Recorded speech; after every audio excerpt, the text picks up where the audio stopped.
Pastor. Ndesa amagi gano ng'ekiweebwayo. Naye mbadde nsaba onsabireko. Kubanga enkoko zange buli lunaku nzijjamu enkoko 20 nga zifudde. Ne bangamba ndeeta amagi wa Pastor gansabireko mmanye kyekitta enkoko zange. Okay, Mukama agenda kukusumulula. The Lord is going to set you free. Ku lw'ensigo gy'owaddeyo. For the seed which you've sowed. Mu linnya lya Yesu Kristo Munazaaleti. In His name, the Nazarene. Naye. But.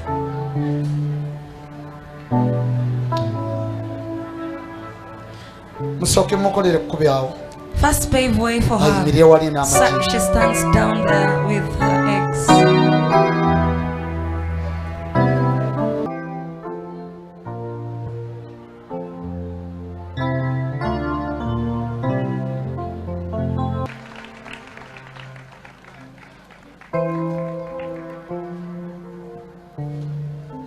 Amagi gano.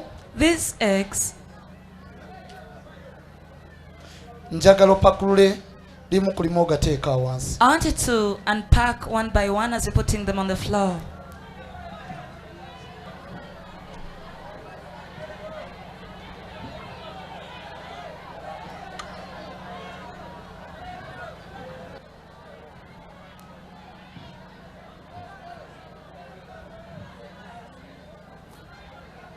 Galeke, it's okay. You remove the tray and stand up. Kakati rabayo. Now look here. Mukama andaga. The Lord shows me ekikuleetera what causes you okubanga ofiirizibwa mu kulunda. Waliwo eddogo. There is witchcraft. Lye baakola yali mukazi muka kitaawo. Which was done by a stepmother.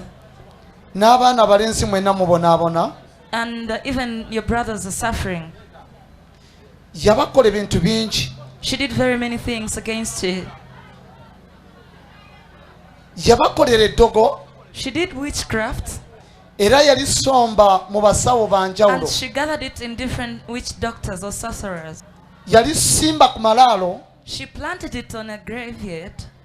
N'ali simba mu kibanja. She planted it in land, in a piece of land. Yakola ebintu bingi. Basically, she did a lot. Jirizi. Talisman. Amagirita nga gasalasalamu gati emisaayi gyammwe, emikisa gyammwe. While blades were cutting your blood. Like olwaleero luno. Today. Ngenda kuliyitayo. I'm going to call it out of wherever it is. Lijje mu magi gano. It comes into these eggs. Ngenda kuliyita olwaleero. I'm going to call it today. Lijje mu magi gano. It comes into these eggs.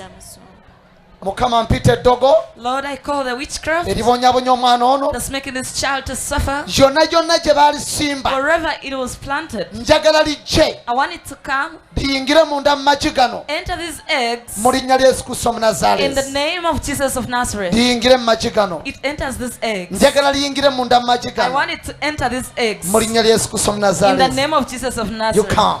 Jangu. You come. Jangu. You come. Jangu. You come. Jangu. You come. Jangu. You come. Jangu. You come. Jangu. You come. Jangu. You come. You come. Jangu. You come. Jangu. Mukyekyenga amajaago. You check those eggs.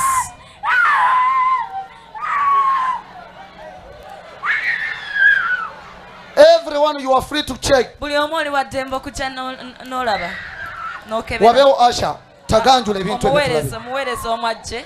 Laba ettaka. You look at the soil. Laba ettaka. Look at the soil. Laba ettaka. Look at the soil in the eggs. Nyabo oli byamukubye dda. Ekibadde mu magi omukazi gazze nago. Gabadde malamba. Gaba Katonda byayoleka. Alina ky'oyogera ng'oyogera. If you have something to say, you're free to say. Pastor, amazima maze emyaka 2 nga nkuwakanya. Naye olwaleero kyendabye ekivudde mu magi nzikiriza. Kubira Yesu engalo ez'amaanyi. A powerful hand clap to Jesus. Pastor. Wanki. Pastor nange nsaba onsabireko. Leke temubatawaanya.